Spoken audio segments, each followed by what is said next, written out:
Assalamualaikum warahmatullahi wabarakatuh. Perkenalkan, kami dari kelompok 1 yang beranggota dari Ami Kurniasi Wulandari, Dewi Rahayu, Neng Endah, Putri Dewi Lismawati, Weni Rizky Angriani, dan juga Fadila Sandi. Kami di sini akan mempresentasikan materi tentang konsep, fakta, dan generalisasi. Baik, kepada pemateri pertama yaitu Ami, dipersilahkan.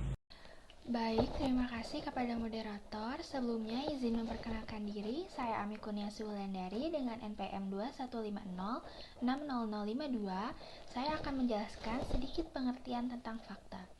Menurut Savage dan Armstrong, tahun 1996 mengatakan bahwa konsep tidak dapat dipelajari dalam kekosongan, melainkan dicapai dalam suatu proses yang melibatkan fakta-fakta yang khusus. Dari beberapa fakta yang khusus dan saling berkaitan satu sama lain, maka dapat membentuk suatu konsep atau pengertian.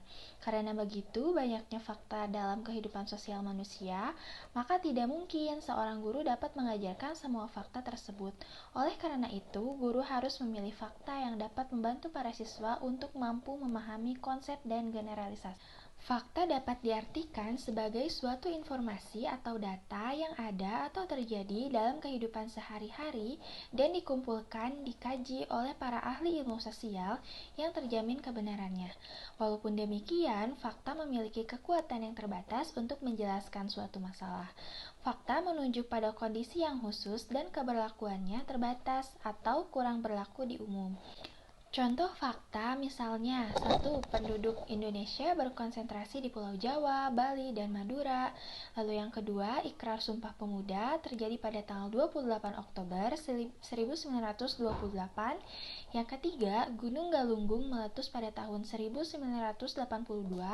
Yang keempat, Proklamasi Kemerdekaan Republik Indonesia pada tanggal 17 Agustus 1945.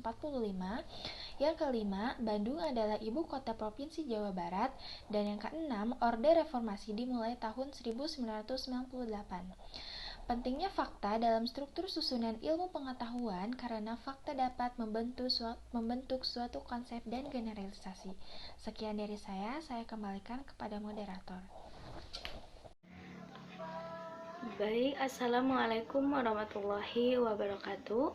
Sebelumnya izin memperkenalkan diri, nama saya Neng Endah dengan NPM 2150657 selaku pemateri kedua. Baik, langsung saja saya paparkan materi yang akan saya jelaskan, yaitu mengenai konsep. Konsep adalah suatu kesepakatan bersama untuk penamaan sesuatu dan merupakan alat intelektual yang membantu kegiatan berpikir dan memecahkan masalah.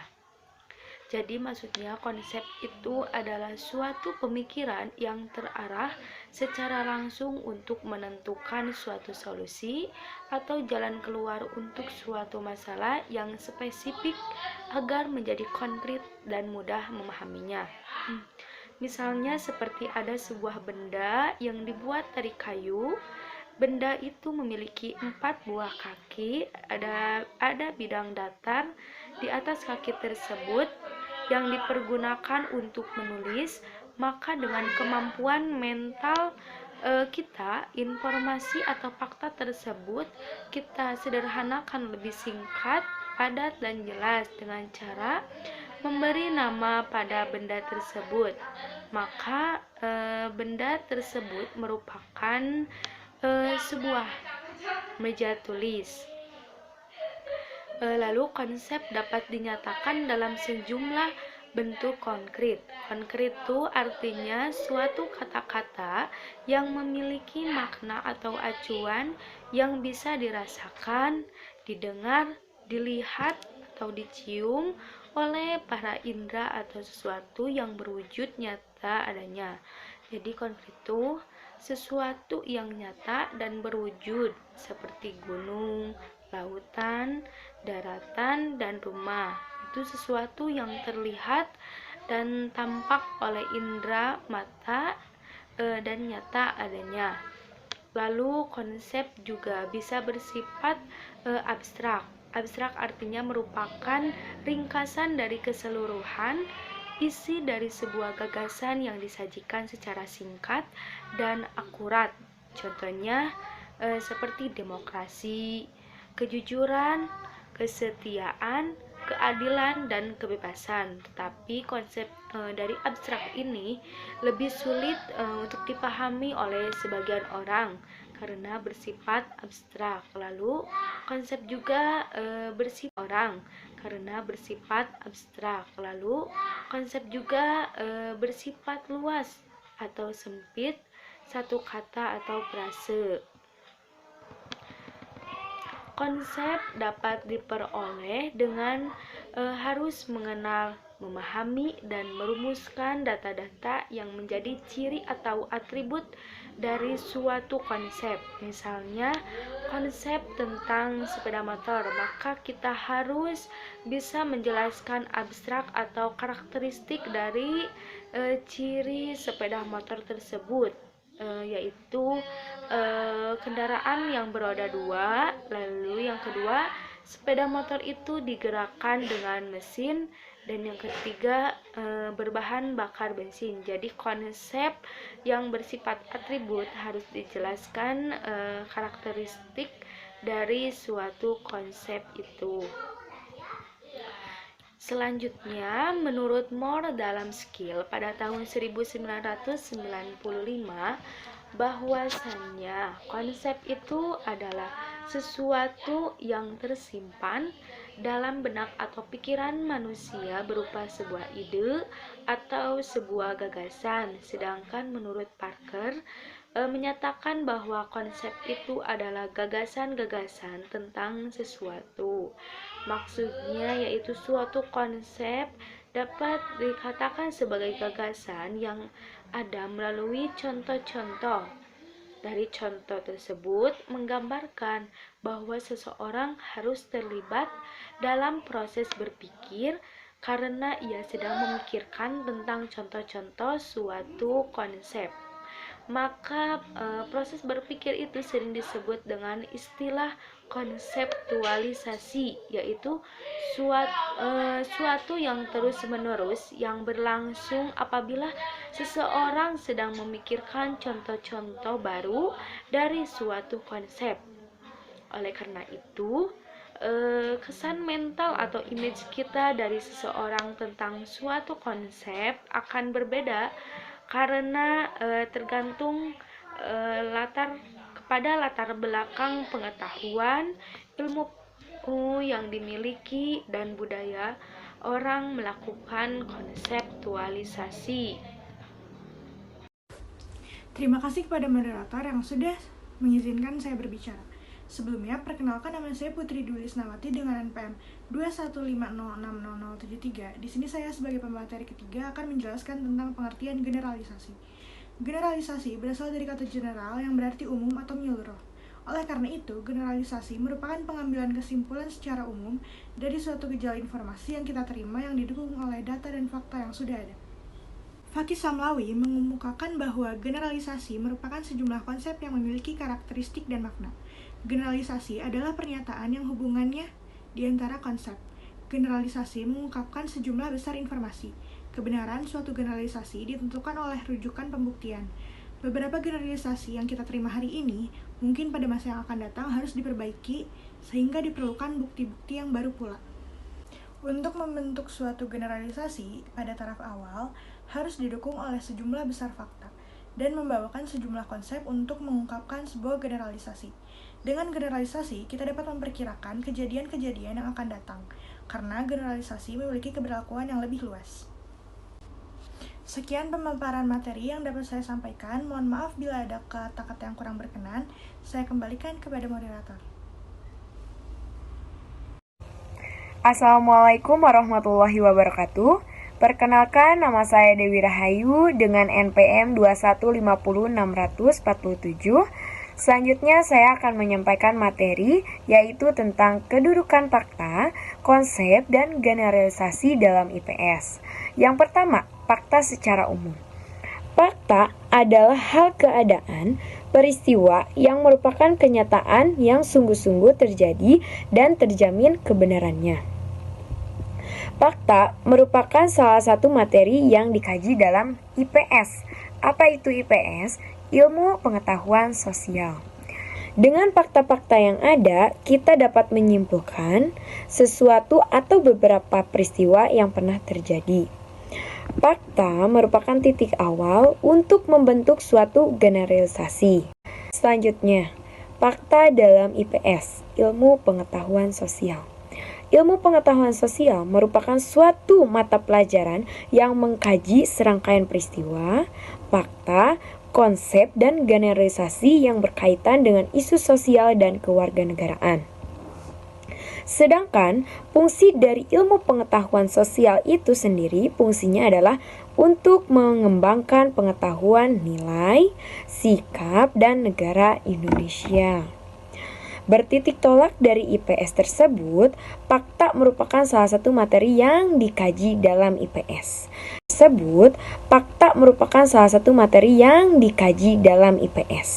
Dengan fakta-fakta yang ada, kita dapat menyimpulkan sesuatu atau beberapa peristiwa yang pernah terjadi. Fakta sangat penting dalam struktur ilmu atau susunan ilmu, karena dari fakta-fakta yang ada, kita dapat membentuk suatu konsep generalisasi. Dengan fakta-fakta yang ada, kita dapat menyimpulkan suatu atau beberapa peristiwa yang pernah terjadi. Apabila ditarik suatu kesimpulan terhadap informasi, harus didukung dengan fakta-fakta yang ada untuk memberikan pembuktian terhadap kebenaran suatu informasi. Dari fakta-fakta yang ada dan saling berkaitan, maka kita dapat membentuk suatu konsep atau pengertian yang membantu kita untuk berpikir. Sekian penyampaian materi dari saya kembalikan kepada moderator. Terima kasih.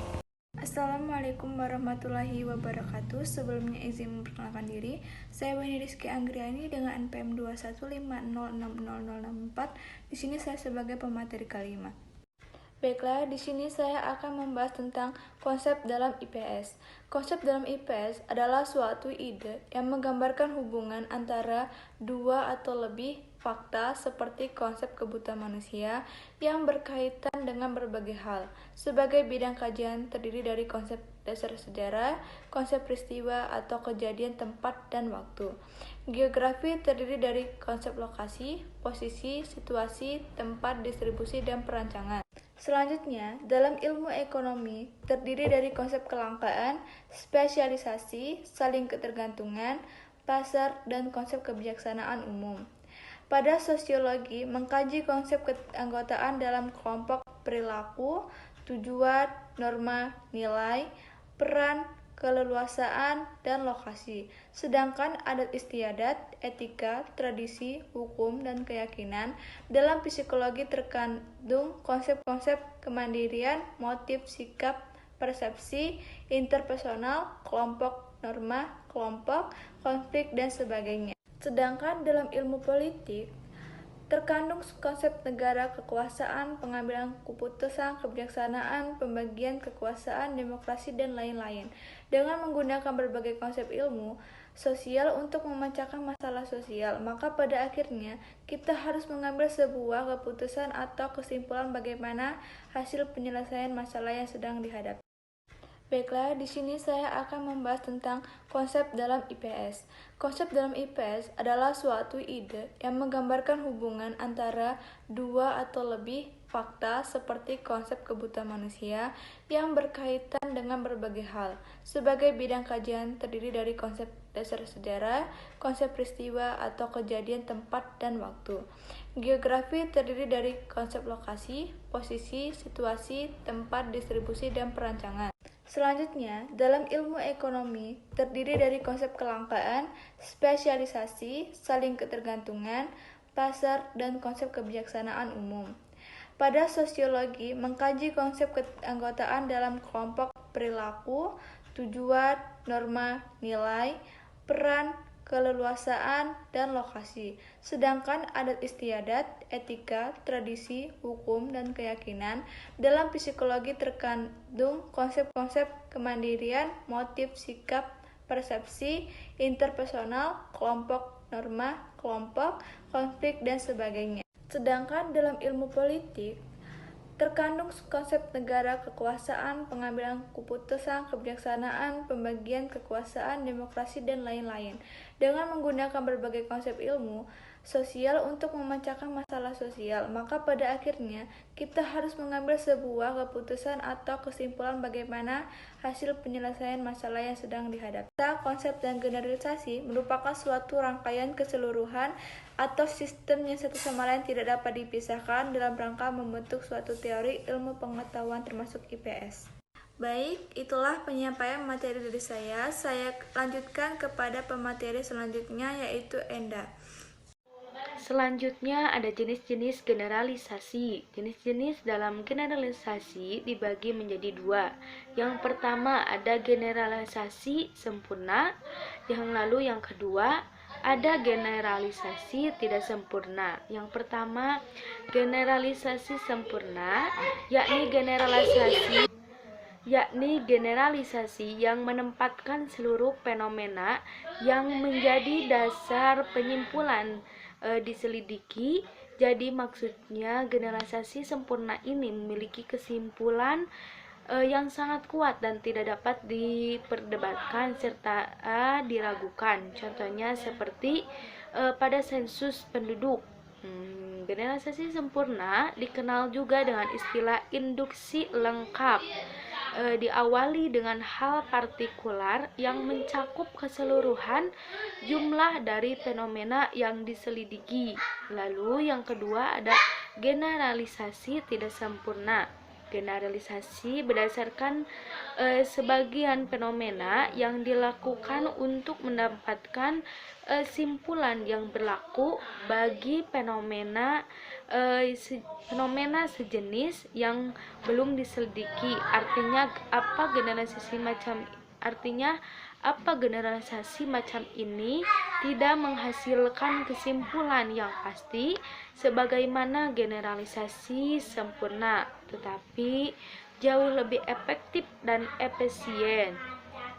Contoh dari generalisasi tidak sempurna, seperti sebagian bangsa Indonesia suka bergotong royong, maka dapat disimpulkan bangsa Indonesia adalah bangsa yang bergotong royong. Generalisasi tidak sempurna ini disebut juga dengan induksi tidak lengkap, yang dilakukan dengan memperhatikan hanya sebagian hal partikular saja. Meskipun generalisasi tidak sempurna hanya merupakan kesimpulan yang ditarik dari beberapa fenomena, namun generalisasi tidak sempurna dapat menghasilkan kebenaran apabila melalui prosedur pengujian yang benar. Baik, selanjutnya saya akan menjelaskan sedikit materi tentang model pembelajaran konsep, fakta, dan generalisasi dalam IPS. Memahami fakta, konsep, dan generalisasi sangatlah penting karena dalam membentuk suatu teori dalam ilmu pengetahuan tidak akan terlepas dari unsur fakta, konsep, dan generalisasi. Memahami fakta, konsep, dan generalisasi sangatlah penting, karena dalam membentuk suatu teori dalam ilmu pengetahuan tidak akan terlepas dari unsur fakta, konsep, dan generalisasi. Sebagaimana telah dikemukakan terdahulu bahwa fakta merupakan suatu informasi atau data yang terjadi dalam kehidupan ini dikumpulkan oleh para ahli ilmu sosial untuk menjamin kebenarannya dan memiliki kemampuan menjelaskan yang terbatas. Seperti contoh, angin berhembus, matahari terbit dari sebelah timur, dan Jakarta adalah ibu kota negara Indonesia. Sedangkan konsep adalah penamaan atau pemberian label terhadap sesuatu untuk membantu seseorang mengenal, memahami, dan mengerti sesuatu tersebut. Dikatakan lebih lanjut bahwa konsep merupakan kesepakatan bersama untuk penamaan sesuatu sebagai alat intelektual yang membantu kegiatan berpikir dan memecahkan masalah. Konsep dapat dinyatakan dalam beberapa bentuk seperti konkret atau abstrak, luas atau sempit, satu kata atau frase. Konsep konkret adalah yang berkaitan dengan objek, lembaga, atau kejadian seperti pulau, daratan, lautan, manusia, gunung, barang, konsumsi, negara, partai politik, produsen, konsumen, gempa bumi, kemarau, dan sebagainya. Sementara konsep yang bersifat abstrak adalah demokrasi, adaptasi, kejujuran, kesetiaan, kebudayaan, kemerdekaan, keadaan, tanggung jawab, kerjasama, hak, kesamaan, pertentangan, dan sebagainya. Sedangkan generalisasi merupakan sejumlah konsep yang memiliki keterkaitan dan makna, atau pernyataan tentang hubungan di antara konsep. Kebenaran suatu generalisasi ditentukan oleh rujukan pembuktiannya. Kesimpulan yang dapat kita ambil dari penjelasan di atas bahwa fakta adalah suatu informasi atau data yang diperoleh dalam kehidupan sehari-hari dan dikumpulkan oleh para ahli ilmu sosial untuk menjamin kebenarannya, serta memiliki kemampuan yang berbatas untuk menjelaskan sesuatu. Konsep adalah penamaan, pemberian label terhadap suatu untuk membentuk manusia general dan memahami sesuatu tersebut. Sedangkan generalisasi adalah sejumlah konsep yang memiliki keterkaitan dan makna atau pernyataan tentang hubungan di antara konsep. Fakta, konsep, dan generalisasi memiliki keterkaitan antara suatu sama lain dan tidak dapat dipisahkan untuk membentuk sesuatu teori dalam ilmu pengetahuan.